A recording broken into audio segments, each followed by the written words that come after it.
montrer ça aussi. Alors là, c'est les restes d'une œuvre qui en Arabie Saoudite.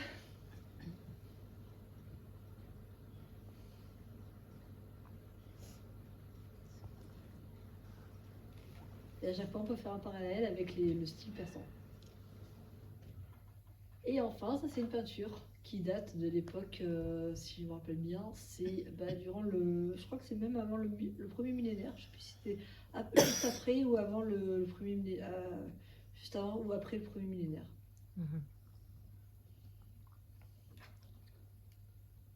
Oui, non, bon, c'est après, c'est durant la dynastie de Gengis Khan, donc c'est durant le XIIIe siècle. Voilà, non, là.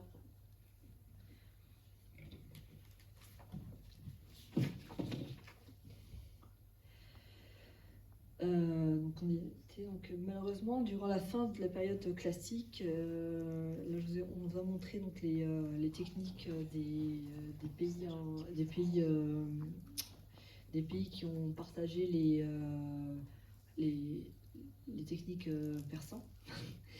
Malheureusement, durant la fin de la période classique, le début de la période hellénistique, entre le roi macédonien Alexandre le Grand et en l'an 333 et la défaite de Darius III à Issos, il entreprend la conquête de la Phénicie et marche sur l'Égypte où il est proclamé pharaon. Il est victorieux à Gilgamesh, merci. Gilgamesh, pardon. En 331 avant Jésus-Christ, où il détient la totalité de l'Empire. Il fait brûler ensuite Persépolis. Merci Alex. Parce que franchement, la bibliothèque, il paraît qu'il y avait plein de livres qui étaient super intéressants et il n'a pas fait tout, je crois qu'il n'a pas tout copié.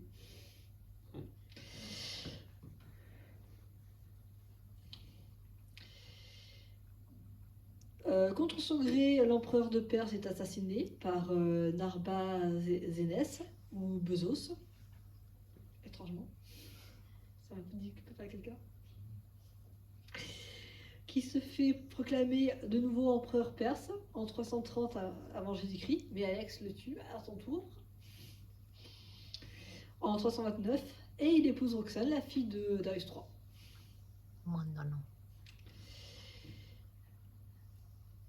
Et puis enfin, Alexandre le Grand meurt en la nuit du 10 au 11 juin de l'an 323.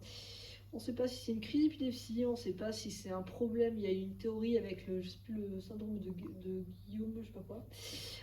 Et après, j'ai eu une professeure d'archéologie qui m'a donné une troisième théorie d'une maladie, d'une contagion.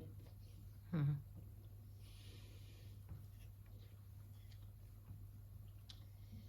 peux dire deux mots Oui. Là-dessus. Ouais, vas-y. Alors, sur l'amour d'Alexandre. Alors, quand Alexandre arrive en Iran, en fait, la motivation d'Alexandre a été engendrée, a été nourrie par on peut dire, haine ou hostilité d'Aristote, qui l'a provoqué, qui l'a encouragé d'envahir la Perse. Parce qu'ils étaient toujours... ils ont subi des défaites énormes par rapport aux Perses. Et là, Alexandre arrive, il est vainqueur, et il va se marier avec Roxane. Et à ce moment-là, Alexandre il se rend compte que c'est dans un grand pays, hyper civilisé. Il est séduit, il est absorbé, il s'est dit, ça serait bien, au lieu de le détruire, contrairement à ce qu'il avait fait la veille, il a détruit le Persépolis et d'autres édifices, il s'est dit, ça serait bien que moi je fasse une synthèse avec l'Empire perse, civilisation iranienne et civilisation grecque. Donc ça sera ici le futur capitale du monde, de gouverner le monde. Or, Alexandre avait une mission pour détruire l'Iran, l'ennemi juré des Romains. Mais lui,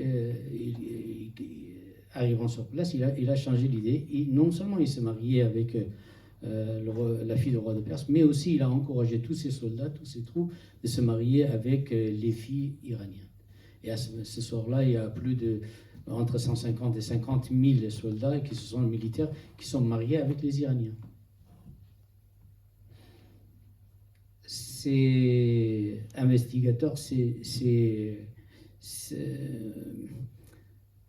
chefs, ces commandants qui sont restés en Macédoine ou par exemple en Égypte, Ptolémée, et c'était en Grèce que c'était Cassandre qui sont restés sur place.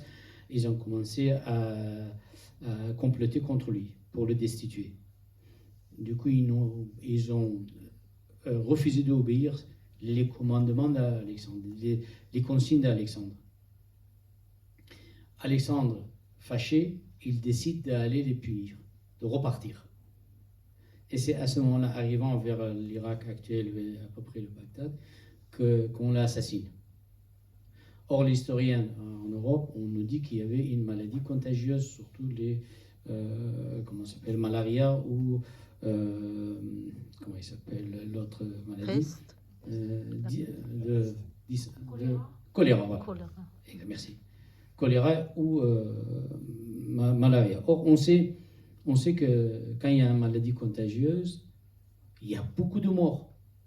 Maladie contagieuse, on ne concerne pas qu'une seule personne.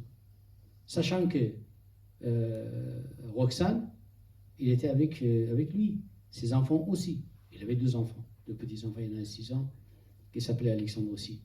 Ils vont assassiner Alexandre, mais ils ne savaient pas que sa femme va prendre la succession. La fille de roi, comme il était les coutumes chez les Perses, la fille, il prend le commandement de troupes Alexandre. Parce qu'ils étaient habitués et éduqués pour commander les femmes en Iran. Donc, ils prennent le commandement, et à ce moment-là, ils voient que, non seulement parce que les Grecs, eux, ils avaient un mépris par rapport aux femmes, mais non seulement ils ne sont pas débarrassés de lui, mais aussi maintenant débarrassés des Iraniens, mais aussi maintenant il y a une Iranienne qui va venir, qui va devenir leur chef, leur commandant. Ça ne se fait pas. Et à ce moment-là, sa femme aussi va être tragiquement assassinée.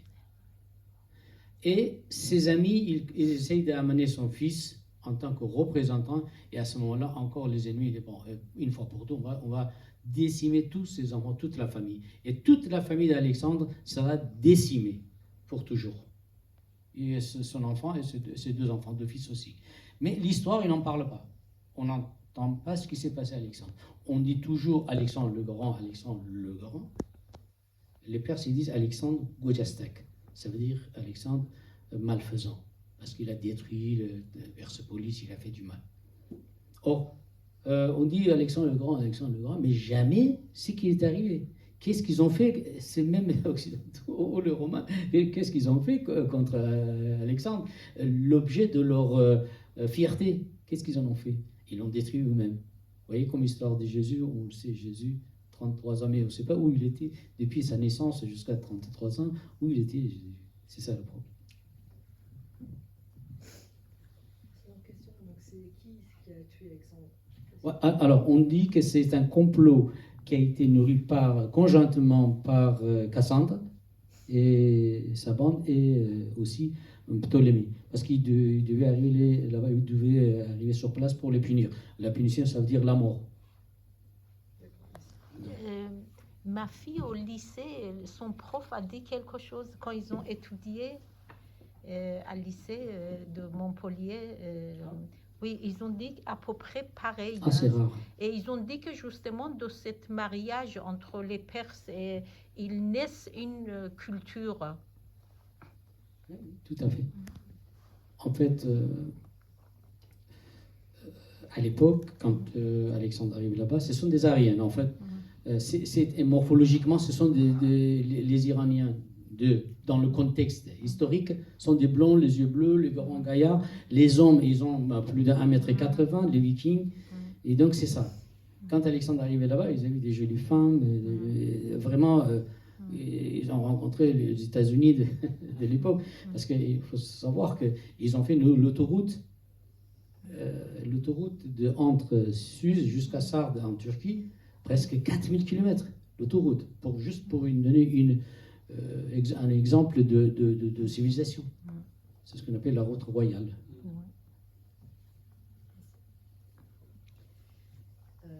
Durant le IIIe siècle avant Jésus-Christ, l'Empire parthe, donc c'est la dynastie après la chute d'Alexandre le Grand. Et après, comme quoi, je crois que tu as Cassandre qui se fait aussi assassiner. Des Artabans qui prend le pouvoir de Perse, l'arc architectural de l'Empire parthe. Juste une petite parenthèse. Après Alexandre, c'est pas les Parthes qui viennent, c'est les Séleucides. C'est les Séleucides qui viennent au pouvoir. Les Séleucides vont rester en Iran, ça veut dire les descendants d'Alexandre, ils vont rester en Iran presque un siècle, et la langue iranienne va devenir grecque. Les Iraniens ont commencé par les Grecs. Voilà, leur langue nationale devient grecque. Et à ce moment-là que les Parthes ils prennent le pouvoir, les Séleucides seront vaincus par les Parthes, autrement dit Ashkanian. Merci. Parce que ça, franchement, j'ai pas trouvé dans le livre que tu m'as prêté, je n'ai pas trouvé. Parce que c'est dans l'ordre chronologique, c'est Alexandre, après c'est Séleucide, et après c'est Parthes. D'accord, merci. De rien. Donc, l'art architectural de l'Empire parthe, dynastie des Artabans, en l'an 347 avant Jésus-Christ, l'architecture parthéva va connaître une apogée sous le règne de Mithrade II, de l'an 124 à 88 avant Jésus-Christ. La particularité des palais et des demeures se situe dans leur plafond et toujours sous forme de voûte.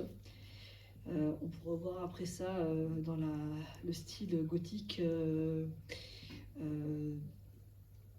de la période du 11e au